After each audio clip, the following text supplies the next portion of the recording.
자, 어제 문의 신년사에는 두 가지 문제가 있습니다. 하나는 부동산에 대해서 사과를 했죠. 그런데 문의 발언이 계속 바뀌었죠. 2019년 11월만 해도 정부는 자신이 있다 이랬고, 작년 1월만 해도 투기와의 전쟁에 절대 굴복하지 않겠다. 그리고 그 직후에는 부동산이 상당히 안정됐다 했습니다. 어제는 주거 문제의 어려움, 낙심이 큰 국민에게 송구하다 이렇게 말을 했습니다. 그래서 부동산 첫 사과를 했다고 나오고 있고요. 그런데 부동산도 문제지만은 이 문가리의 발언 중에 더 심각한 것은 올해 우리는 온전히 일상을 회복하고 빠르고 강한 경제 회복으로 새로운 시대의 선도 국가로 도약할 것이다. 이렇게 말을 했습니다. 근데 과연 문가리의 말처럼 한국 경제가 빠르고 강한 회복 흐름을 타고 있는 거냐? 절대 아니죠. 그는 한국의 경제가 회복됐다고 두 가지를 거론했습니다. 하나는 경제 성장이고 수출입니다. 그래서 우리 경제가 3분기부터 플러스로 성장으로 전환했다. 자, 쭉 마이너스다가 플러스 성장으로 전환했다.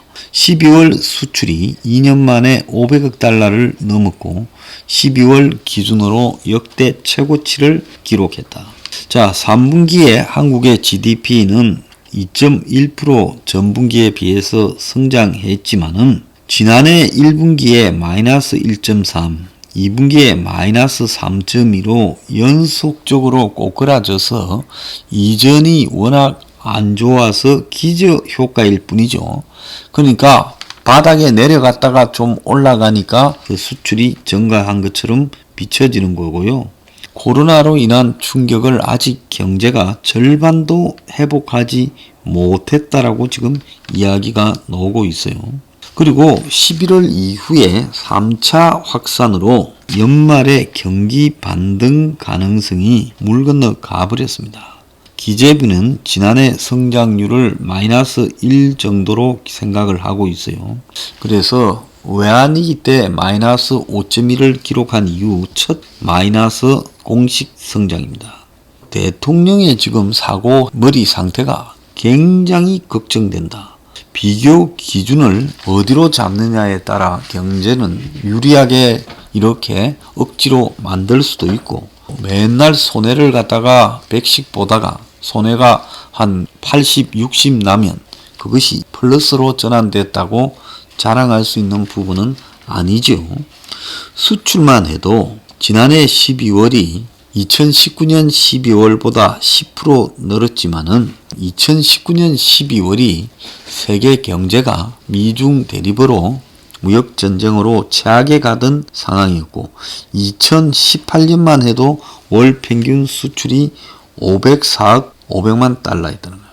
지난해 전체로 보면 이 수출액이 2019년보다 5.4%나 줄었고, 그런 가정들을 본다면 이 바닥으로 워낙 내려가 있어서 경기가 잠깐 반짝하는 것처럼 보이겠지만, 코로나로 인해 세계의 경기 회복이 되고 있다라는 전망도 불확실하고, 한국의 경우 백신 접종이 늦어져서 회복이 더 느려질 수도 있다는 겁니다. 근데 이런 상황에서 문가리는 올 상반기에 코로나 이전 수준으로 회복될 거다. 고용, 소비, 투자 등 올 상반기 숫자가 좋아진다 하더라도 이것은 착시라는 거죠. 전년 동기면 언제입니까? 작년에 2020년에 1, 2, 3, 3, 4, 5를 비교하는 거 아니겠어요? 작년에 코로나 시작되어 가지고 세계 경제가 유사일에 겪어보지 못한 충격에 빠져 있을 때인데, 전년 동기에 비해서 성장했다고 나아지겠습니까? 그 나아진 거라고 볼 수 없지요. 작년에는 숨도 못 쉬었다면 올해는 숨 겨우 쉰다는 거죠. 자, 정부가 막대한 재정을 투입해서 경제를 억지로 끌고 가고 있지만, 실물에 바탕을 두지 않은 차입 확대를 통한 이 최근의 정시 화랑은 시한폭탄 같은 존재로 나타나고 있다는 거예요. 오늘 아침에 다른 기사 하나를 봅시다. 연말 연시에 덮친 일자리 한파, 고용보험 가입자 증가폭이 급감했다. 12월에 가입자 수가 23만 9천 명인데 11월에 39만 4천 명에서 다시 확 내려가 버리고 있다는 겁니다. 결국은 고용 지표를 지탱하던 공공일자리 사업이 지난해 말 종료하면서 2개월 연속 감소세이던 구직급여 총직업액 또한 다시 늘어났다는 겁니다. 작년 한 해 동안의 실업급여가 11조 8천억이 지급됐다라는 이야기까지 나오고 있어요. 경제 상황이 좋아지는 게 아니라 정부가 공공일자리로 경제 상황이 조금 나아지는 척 착시를 불러일으켰지만은 그것이 사업이 종료되니까 금방 무너지더라는 겁니다. 자, 그래서 실물 경제가 이렇게 엉망이고 정부가 돈을 풀어서 겨우 버티는 상황에서 올해 초에 4일 만에 4,500억이 대출이 나갔대요. 은행에서요. 자, 전부 또 정시로 갔습니다.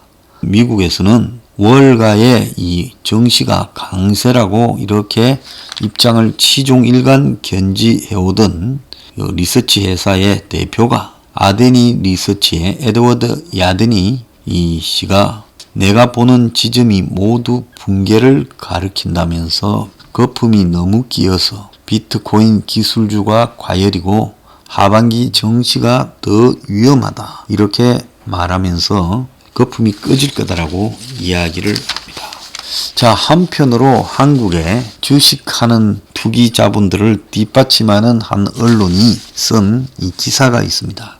코스피 3천이 배 아픈 사람이라고 해가지고 코스피가 3천 가는 부분에 모든 국민이 환호하는 게 아니고 주식 투자를 도박이나 투기 수단으로 생각하는 사람들이 많이 있다.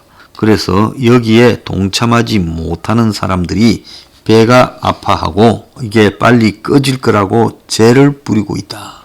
그러면서 주식 투자를 투기나 도박으로 중간쯤으로 여기는 사람이 많은데 이들은 코스피 3천의 재미를 보지 못한 사람이다. 그들은 지금이라도 주식을 배워서 투자해라. 그런데 앞으로 코스피 4천, 5천이 왔을 때 웃을 수 있다. 그러지 못하면 그때가 와도 너네들은 여전히 우울할 거다. 이 미친놈이지요. 기자라는 놈이 칼럼을 이렇게 쓴다면요. 이거는 정신이 나간 놈이라고 봐야 됩니다. 그래서 대한민국에 이렇게 정신이 나간 놈들이 많아요. 그나마 동아일보에는 보면 이 서강대 경제대학원 개민교수라는 사람이 글을 썼는데 강세장에 취하기보다는 리스크를 내다볼 때다.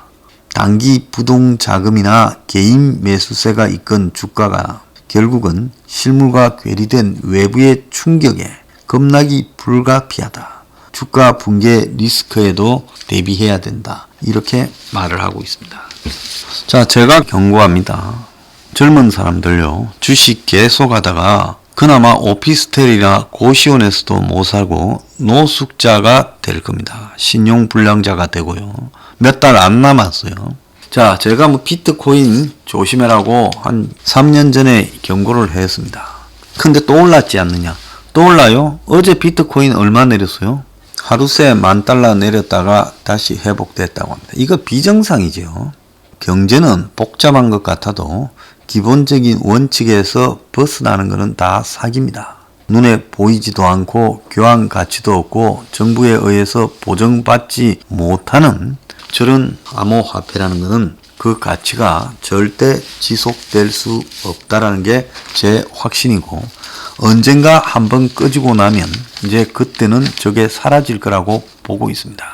주류 국가나 은행 등에 의해서 저것이 보완적으로 채택이 되어질 수는 있겠지만은 저 시스템이나 체계가 저 암호화폐 행태로 갈 것인지 아니면 지금도 은행 국가 간의 은행 거래나 이런 부분에서는 대부분 비트 체제 그러니까 디지털로 서로 다 정리하지 않습니까? 그러니까 굳이 저런 식의 암호화폐가 필요한 것인가?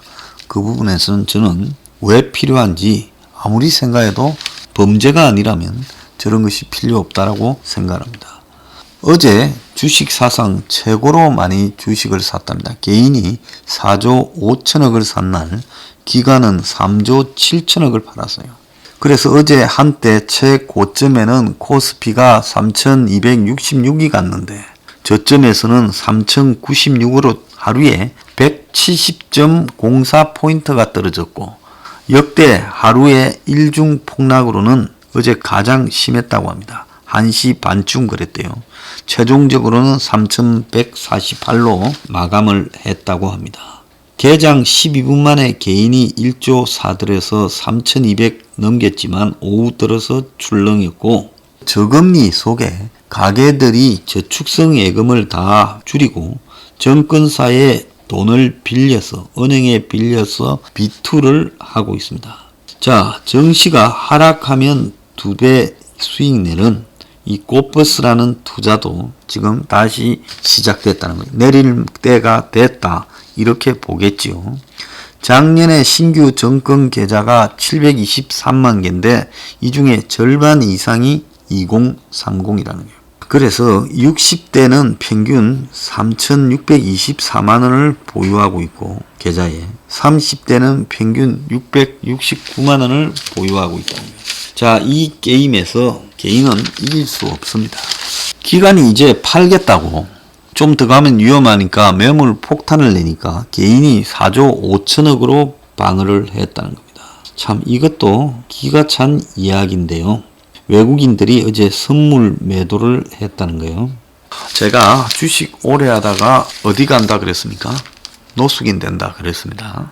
젊은 2030요. 그 푼돈 그것도 자기 돈도 아니고 은행이나 정권사서 빌려가지고 푼돈 가지고 주식하다가 좀 따면 눈이 뒤집혀서 이제 큰돈 빌립니다. 그래서 감당하지 못할 돈을 어느 날 날리게 되고 이제 신용 불량자가 되고 직장에서도 쫓겨나고 점점 폐인이 돼가면서 결국 노숙자 돼요. 주식 안 하면 배가 아플지 몰라도 그래도 오피스텔이나 고시원에서는 살 수 있어요. 주식하면 노숙자 된다. 도박은요, 카지노 가면요, 누가 따느냐? 큰 돈을 가지고 계속 올인 베팅을 할 수 있는 사람이 결국 다 땁니다. 도박 기술은 미천이지 정보고요. 다른 거 아니다는 겁니다. 정신 차리기 바랍니다.